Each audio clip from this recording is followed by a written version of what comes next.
All right, welcome to Edot.Gdot and Friends. I'm Elden Killian, and today we're going to be ranking every board game that I've played in the last 10 years.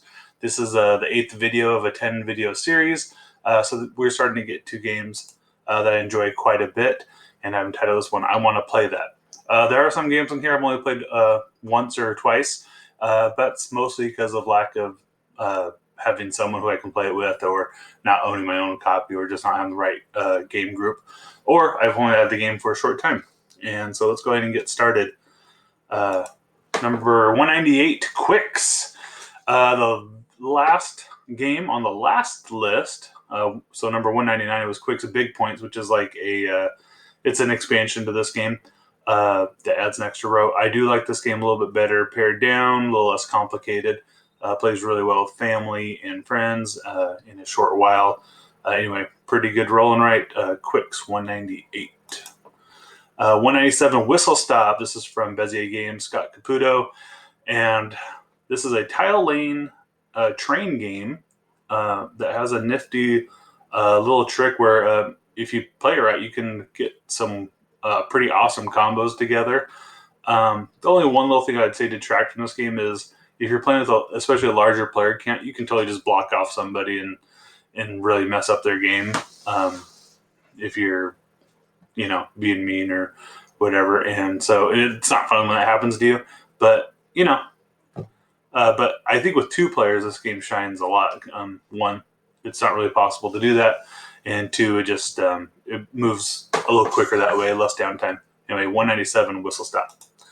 196 Circus Flocati. I played this game for the first time earlier this year, right before the pandemic shut everything down, and I had a lot of fun with this game.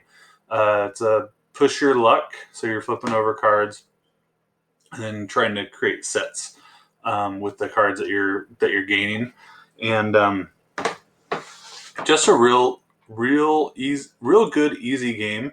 That I think could work in a lot of situations. I definitely want to try and track down a copy of my own. 196, Circus Flocati. 195, Love Letter, The Hobbit, The Battle of the Five Armies. This is one of the themed love letter games. This has just a very slight tweak to it. And so anyway, Love Letter, good game if you can find a copy. I think any of the branded versions all have their own little tweak to it. But they're all pretty true. I'd say one thing that's deceptive about this game is each round is really quick, but like a full game, especially with like 4 players, it's going to take you 45 minutes to an hour. So it's not a quick game. It's also not a super long game, but the full game will take you a little while. But each hand is really quick, and there's player elimination each round, but usually you're only sitting around for a minute or two. But anyway, 195 Love Letter, The Hobbit, The Battle of the Five Armies. 194 Uruk 2. I cannot pronounce that, and I won't try. I have not played Uruk 1, but Uruk 2 I thought was pretty fun. I played this a couple times with a friend's copy, and it just I think it's clever the way it plays, but it's not super complicated. Just a real good, easygoing time as you're trying to build some civilization in cards. 193 Escape. This is a Reiner Knizia kind of push your luck dice rolling game where you're rolling the dice and you're trying to get the best combination you can, but then you're kind of gambling, where you put it to see how far you can move. If you go high, somebody might bump you out and you get nothing. If you go low, you might just be moving really slow along the track. But this is a clever, fun game. Anyway, Escape, 193. 192, Isle of Skye, From Chieftain to King. I've only played this once. When I first played it, I was, I think right after I played it, I was a little meh on it. But now, as the years have gone by, I think, oh man, I really want to try that game again, because I do think it does some interesting things with bidding and in a market and putting your tiles out advantageously. I feel like I need to try this one again, so it's like a weird game where I haven't played it, but I keep thinking better of it the longer I don't play it. like immediately right after I play, I was like, it's a game. But as I think about it, I think it creeps up a little bit higher. So I think I need to play it again. Anyway, 192 Isle of Skye from Chieftain to King. 191 Pitch Car. This is a classic flicking dice game. The great thing about Pitch Car is, way down further on the list was the Sorry Sliders like car racing game, which is just a flicking game, very similar to this, but the track is just garbage. Pitch Car, super high quality wood, like laminate tracks, works really well. It's difficult to play well if you're not a great flicker. It can handle a big crowd. But yeah, just a really good game. I don't own this, but I know a few people who do, so I get a chance to play it occasionally. 191 Pitch Car. 190 Downforce. This is a racing and game where you can kind of gamble on who's going to win, and as you're controlling these cars get through the race, there's some good strategic decisions. It plays pretty easy. Anyway, 190 Downforce. 189 Triumvirate. This is a very clever trick-taking game where you're trying to position yourself. It's been a little while since I've played this game, so I'm not going to attempt to explain all the rules to you in a short period of time. But yeah, if you like trick-taking games, this is definitely an interesting one. And trick-taking for 2. I'm not sure if it supports a third player, but anyway, you're trying to become part of the Triumvirate. So anyway, number 189 Triumvirate. 188 Kahuna. I played this game a bunch online, and I have played it once or twice in person. The main person I play 2-player games like this with did not love it as much as I do. But you're trying to connect these different islands with bridges and trying to get the majority of your bridges on the islands. It can be real mean, which I generally don't like games that are mean like this one, but for some reason this one sticks out. I enjoy it. The way you collect the cards in order to try to connect the islands is interesting to me. Anyway, 188 Kahuna. 187 Peloponnese. Played this game once. I thought it was really good. I haven't had a chance to play it again. Just a nifty like building, and it's cube pushing, but Peloponnese. 186 Race for the Galaxy. This is definitely a good game. I seem to always keep playing with people who are a lot better than me, and so I don't know if I've ever won or even gotten close to winning, really. But yeah, this is just real classic game. It has the sort of a takeoff of Puerto Rico that has the following mechanism where you're trying to ideally you kind of want to pick an action and that you can follow off of other people, so you can be efficient in what you're doing. But anyway, Race for the Galaxy, number 186, really good game. 185 Century, A New World. This is the latest addition to the Century line, and I believe the final game in a trilogy of games. This one works with some worker placement in order to come up with your combinations to turn cubes into other cubes so you can afford to buy things. This one is a little more gamer, I think, than the other two, and I really like it. I've only gotten to play it a handful of times. One because it's fairly new. Pandemic kind of shutting down my chances to play this. And then, Cult of the New to a bit, just I keep buying games, and this one kind of got pushed out. I should probably play this one again. I did really enjoy it. 185 Century, A New World. 184 Oasis. This is a game I played once, and because I don't own it, kind of dependent on the person who I know who owns it to play it, and just so many games going around. This is an older one, but man, I thought this was a really good game when I played it from Alan Moon. A little underrated, I think. Oasis 184. 183 New Frontiers. So this is a Race for the Galaxy, the board game. So Race for the Galaxy is kind of take off of Puerto Rico, and it turns into a board game, which makes Race for the Galaxy even more like Puerto Rico. But yeah, this is a solid game. It's fun. I'm only play this one once. I don't own it, but I definitely play it again and want to play it. Anyway, New Frontiers. Pretty good game. 183. Hansa Teutonica. This classic game. I think this just came back into print or a big box version. And it's pretty affordable. And I don't know why I don't just go buy it, but I should. This is a really good game. When I first started getting a Board Game Geek, everyone was just raving about this. It took me a few years to get around to playing it, and man, it didn't disappoint. Really good game. 182 Hansa Teutonica. 181 Kraftwagen from Matthias Kramer. Kraftwagen. This has the cool, like, whoever's in last on the track gets to go, so you can take multiple turns in a row. The graphic design of this game, a little lacking in my estimation, but the gameplay is just super solid, and definitely a really good game. If you get a chance to play this one, you like strategy games, if you like Matthias Kramer. 181. 180 Fields of Arle. This is a 2-player only Uwe Rosenberg game. I've played it a couple of times, and it's definitely its own beast, but you can definitely see like the lineage with his other farming games. But the way like the seasons work, I thought was really interesting. It's definitely a different game than his other ones. If only it's a 2-player only game, which does make it really, but it's like a big 2-player game.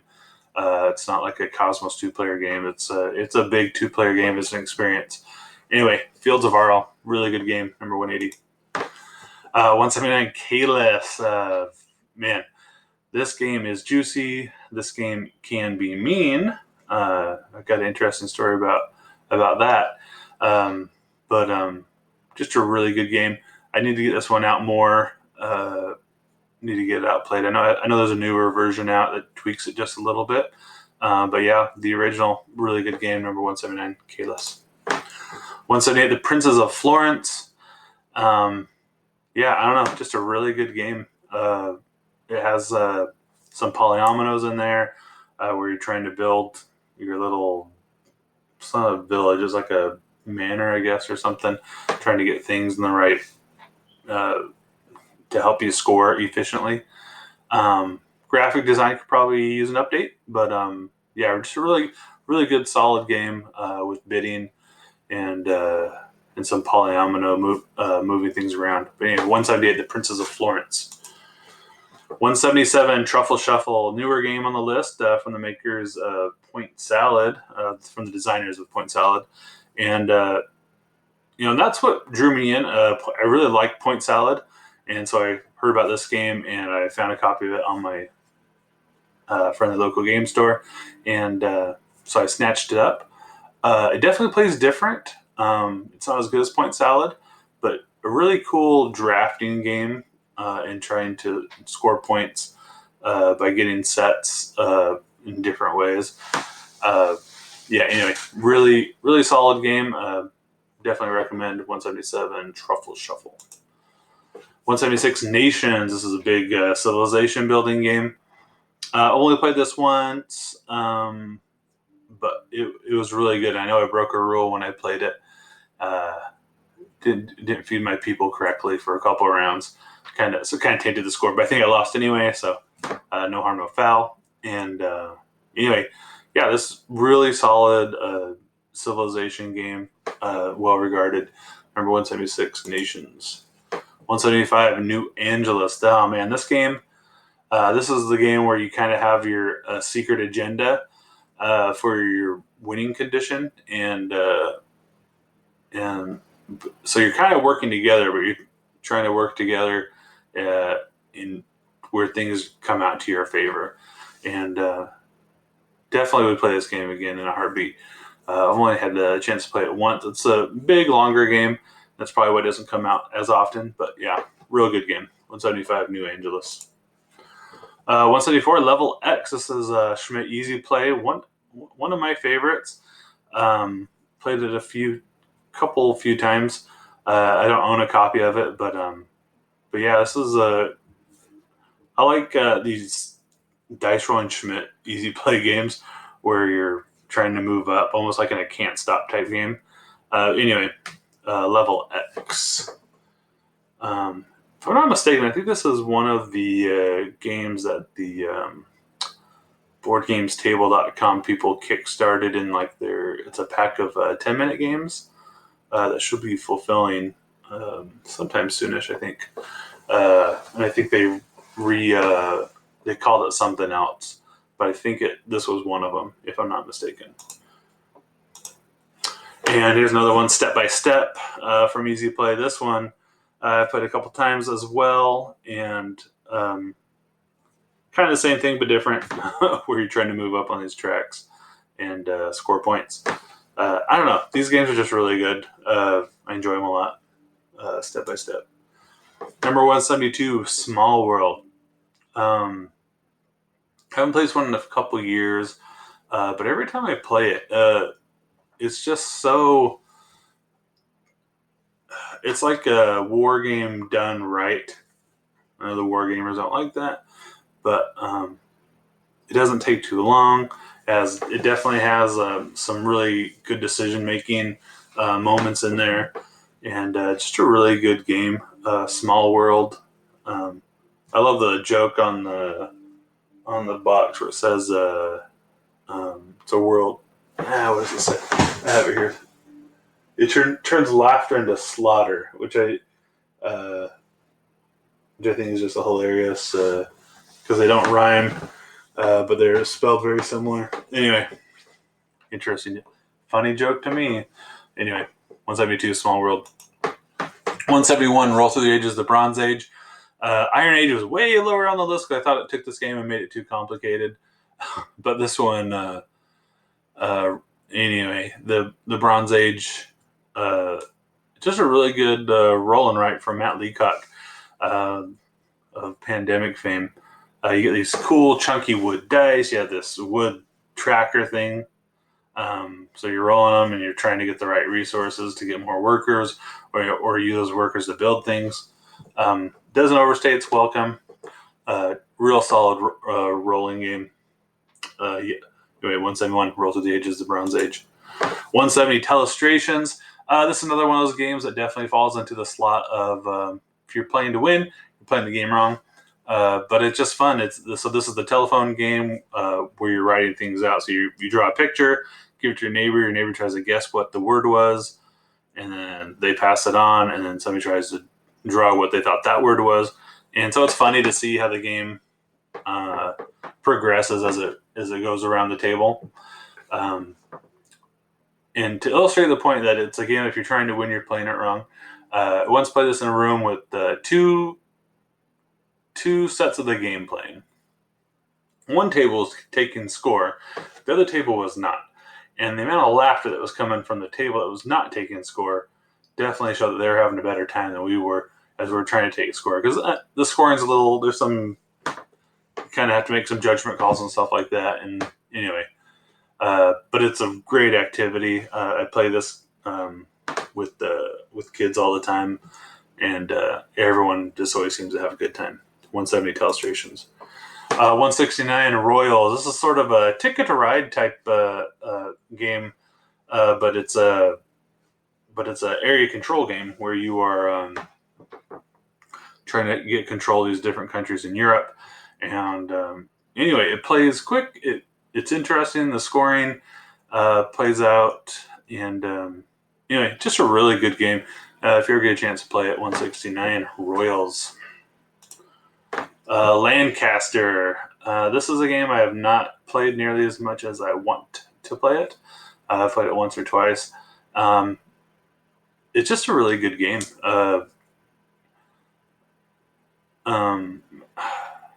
been a while since I played it.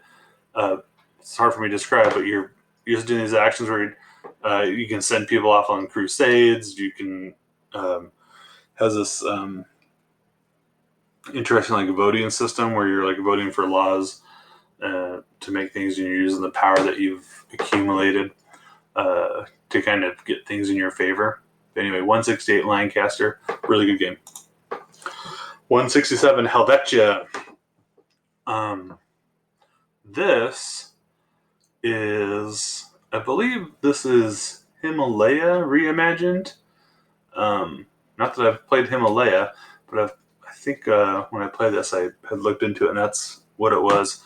But this has an interesting, like, how you choose your actions and trying to economize your actions is a clever little trick, and I really appreciated playing this one. But anyway, 167 Helvetia.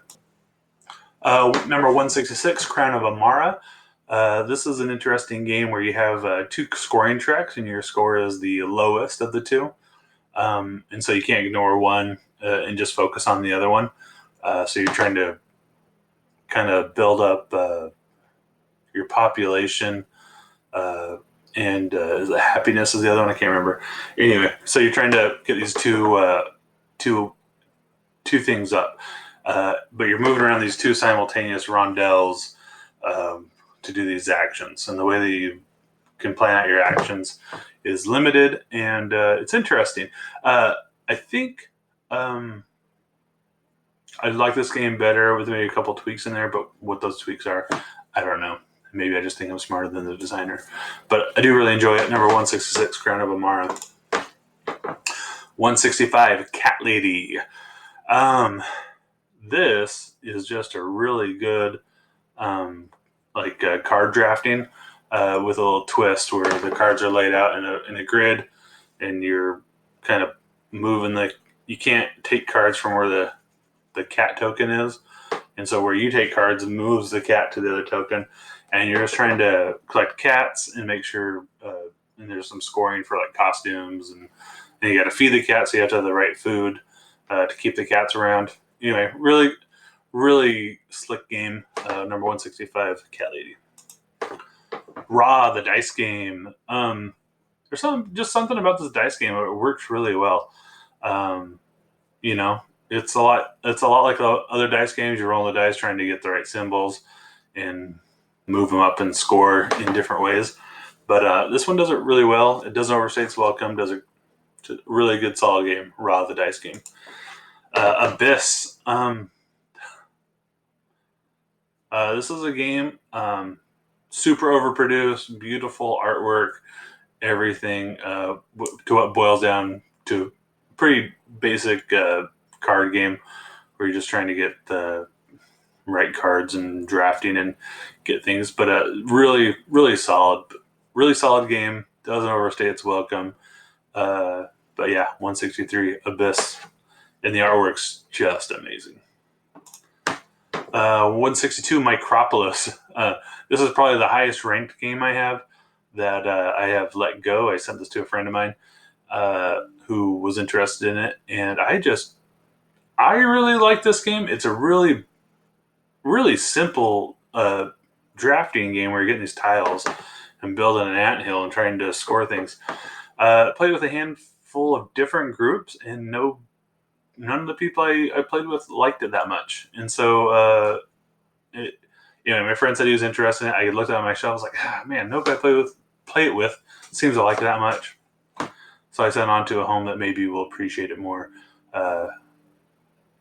My home appreciates it, but the people I play with don't appreciate it. Anyway, 162 Micropolis. 161 Chicken Feed Stampede. Should probably note this game is not available anywhere. This is and I've only played prototype form, and this is a game designed by one of my good friends. But I really like it. I hope he finds a publisher for it, and maybe some better graphics. Sorry, Andy. But anyway, Chicken Feed Stampede.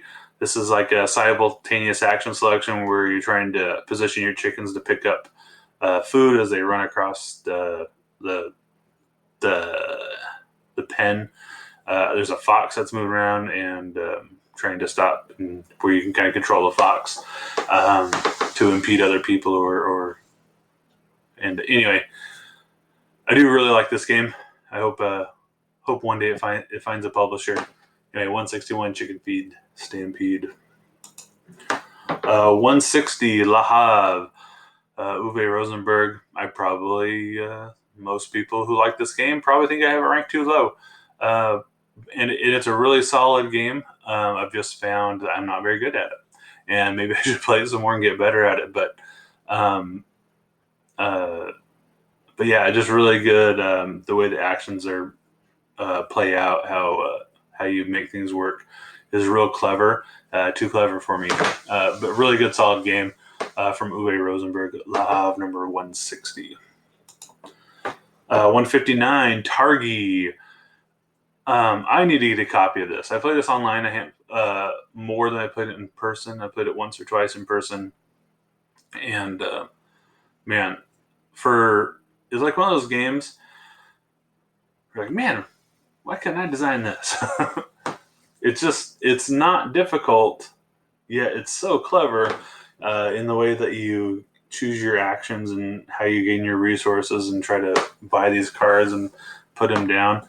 And it's not simple to play. It's a thinker, but it's also not crazy difficult, and plays well with two players. Just a really good, solid game. I need to go find myself a copy of this and add it to my 2-player collection. Anyway, 159 Targi. 158 Russian Railroads. This is another game I'm not great at, but it's a clever game, and where you kind of can compound your actions, and your score just keeps getting bigger and bigger, and try to hit things to work the right way. Yeah, Russian Railroads number 158. 157 Pret-a-Porter, game about fashion. I played this twice. It broke my brain both times. I don't remember where I placed in either of those games, but as I think back on it, I was like, man, just a really good game. It's a worker placement game, and just trying to get the right things onto the stage to do well at the shows. It just doesn't, the theme is like, the game works well with a theme. It's not a theme I think I would seek out, but it works so well. And anyway, 157 Pret-a-Porter, really good game. 156 Lowlands. So this is not a Uwe Rosenberg game, but on the back it's like, yeah, I endorse this game, and this one's really interesting. Like, you, as a group, you are trying to build up the dike so you don't flood your fields and stuff when the floods come. But then you're also building fences to secure your sheep and trying to score points with the sheep. And depending on how things go with that dike, the scoring is different at the end of the game. And so, if you're not doing so well doing certain things, you kind of hope the dike might fail or the dike might hold at the end. And there's some benefit to different players depending on how that plays out. This also has interesting where you have a meeple that has a certain power to it, and you have a collection of these meeples that have varying amount of power to them. So you can, as you send them out, it's like how often you're doing that thing with that guy or how well you're doing it. And anyway, this is a really good game, and probably a little underrated, I think, by most people. Maybe haven't played it, but I really liked it. 156 Lowlands. 155 Snowtails, great racing game. You're racing dogs or dog sleds, and just the way you play the cards and how you have to play the cards and maneuver through the pathway is just so good and so unique compared to other things. And a really good game. Also, it has one of the greatest components ever. It has a big pause. And you give it to the player who's playing too slow and thinking too long. But it's a dog paw. It's the big pause. Great component. 154 Azul Stained Glass of Sintra. This is the second in the trilogy of Azul games, but I don't think it's going to stay a trilogy. They're probably going to keep expanding it out. with some different versions. I really like this one. It kicks up the intensity of a regular Azul just a little bit, or like the complexity. The scoring is quite a bit different. It feels like a similar game, but also feels like its own game. So it definitely stands out as its own game. But Azul Stained Glass of Sintra, super solid game. Yeah. Moving on, Bunny Kingdom, 153. I played this a couple times, and just a really interesting game in which you're limited in where you can build by the cards that you have in your hand, and you're drafting these cards, and you're trying to build up your little kingdom of bunnies. But there's lots of different ways to break the rules and special abilities that help you do certain things. And yeah, just a really solid game from Richard Garfield and the yellow team. Bunny Kingdom. Silver and Gold. This is a cool roll and write game where you actually get to write on the cards with these little cards that have this dry erase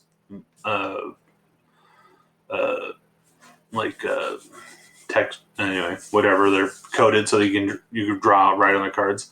And but yeah, you're flipping over these Tetrisy little shapes. You're placing them in your card, trying to fulfill the cards. If you cover up certain things, you get some bonuses and abilities. Anyway, really clever game. 152 Silver and Gold, plays well with families. 151 Nakmal or Encore is the English title, from Inca and Marcus Brand. And yeah, this game is just really good as a roll and write. It does that thing where the active player takes dice, but then everybody else can pick from the leftovers. And I just really like that. It keeps everybody involved in the game, keeps the game moving. It kind of limits choices as well, but it gives the active player something to think about. There's some denial that happens. Anyway, just a really solid game. 151 Nachmal. 150 Sensuchi, and this picture's a different cover than the one that I have. But this is a game where you are you're moving like your gardeners, and you're placing these like statues in places, and you have you're drafting tiles, putting them down into your gardens. You're trying to complete certain features, certain columns, certain rows to meet your goals. There's some negative things that can happen if you cover up certain things. Anyway, just a really simple game from Michael Kiesling that it hits my brain just right. Gets me thinking just a little bit, but not so much that I have to lock up or anything like that. Anyway, good game. 150 Sensuchi.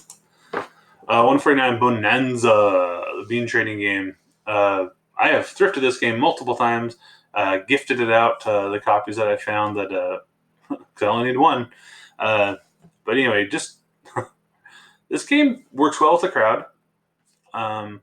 It's a great game to play with people who you can kind of walk them through the game as you're playing it. And anyway, I just really like this game. 149 Bonanza.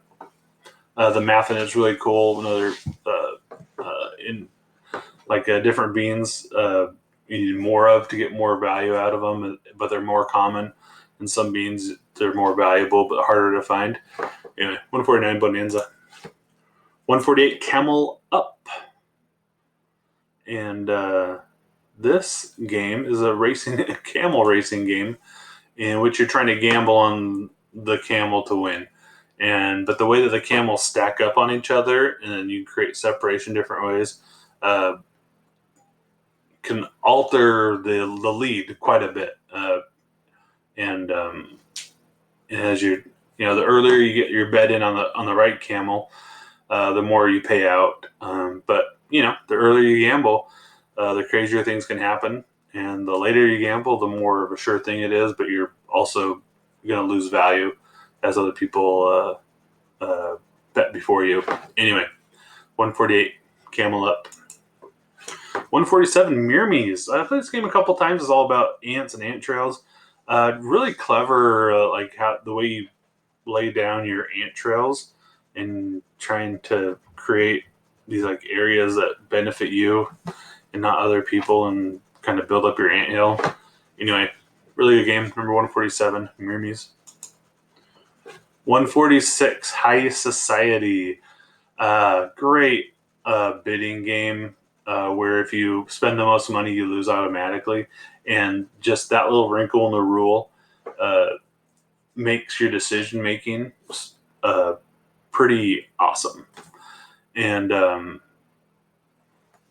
anyway, what am I saying? Anyway, High Society, really good game. You're betting on these tiles and trying to get the most value. But some of the tiles are bad tiles, and so you're betting to not have to take them. And just those two different bidding structures with the end goal of having the most points but not spending the most money is a really, really interesting game. 146, High Society. 145, Luxor. This was at BGG Spring. I always try to play all of the Spiel des Jahres nominees, and this was there one year. I ended up getting a copy later. I played a couple times at BGG Spring. The first time I played it, I really enjoyed it. Second time, I really enjoyed it. Third time, kind of a weird group I had, and it wasn't so fun that time. But after I bought the game, I played it a few more times. And it's just it really is just a solid game. And definitely one I think is worth playing. It's a good family weight game, but kind of a family weight plus. The one time I didn't have a great time was kind of with some younger kids. Anyway, but with adults and like adults who aren't super into like heavy games, this one plays really well. 145, Luxor. 144, Hanabi. There's actually a pretty slick implementation of this on Board Game Arena, which I like because when you give the clues, it has like a visual thing on there too, so you don't forget. Which is sort of the downfall of this game when you're playing in real life. Like people tell you things, you shuffle things around in your hand, and you kind of forget where those things were, or you forget what the number was they told you, and you make dumb mistakes because of that.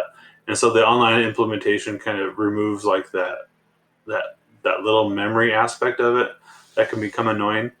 But kind of jumped ahead. So this game is where you're trying to make a fireworks display, and you have a hand of cards that you can't see, but everybody else can see. And so you're giving clues so you can play the cards in order correctly. And anyway, 144, Hanabi, really good game. 143, Fuji Flush, Friedemann Fries.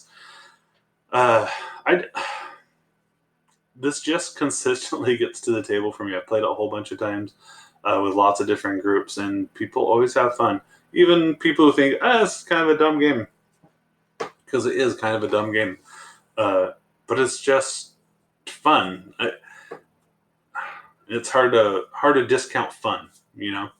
But anyway, 143, Fuji Flush. 142, Coup. This is another game who has had a resurgence in my household. One of my stepchildren loves this game, and we play it quite often. And it's just interesting how this game plays out, and like 100 plays in, and it still entertains. You know. So remember 142, Coup.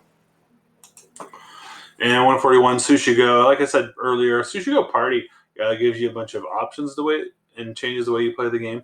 But I think the original Sushi Go is still the best. And the reason why is because the way the deck is constructed, I think just lends to a better drafting opportunities, a little more volatility in what you're going to see, and it's more straightforward. You know, some of the other things that you can add in there create a little bit of complication, or you're just always trying to learn this new thing. But if you play Sushi Go multiple times in a row, you know, you just get better at it, and you in the meta of the game changes if you play it a couple times in a row. Anyway, Sushi Go, 141. 140, Copycat, another Friedemann Fries game. This is Friedemann Fries is always doing crazy, weird things, and this one is you took elements of a bunch of other games and shoved them into this game. And so, like, it has some deck building, like Dominion. It has the way you get your cards is like another game. It has a little bit of worker placement, like Agricola, in there. And anyway, I think it's really clever, and I think it comes together really well. The way you trying to get these crazy combos in your card, where you can just get a bunch of points towards the end, and as you build towards that. Anyway, really good game. Number 140, Copycat. 139, Paladins of the West Kingdom. I'd probably rank this one higher, but I almost feel like it's a little too complicated, and I've been a little afraid to play it with other people, and I haven't had the chance really because of COVID. I got this game earlier this year. I think it was right before COVID hit, and so I've played it a handful of times solo player, but I'm not sure if you've ever got it played with other people. But it is a pretty good game in this series. Shem Phillips. Anyway, really good game. I need to get this played more. I need to play with some other people too to give it, because this could easily be a top 10% game for me. I think if I got some more plays of it in. But as it is, number 139, Paladins of the West Kingdom. 138, San Juan. This Race for the Galaxy was lower on the list. I do like San Juan. I think it's a little more straightforward. And this is Puerto Rico, the card game. But I like the dual use of the card, so they're either income or you can buy the card for their ability, and trying to set yourself up so you can use other people's turns efficiently. Really fun. Anyway, really good game. San Juan, number 138.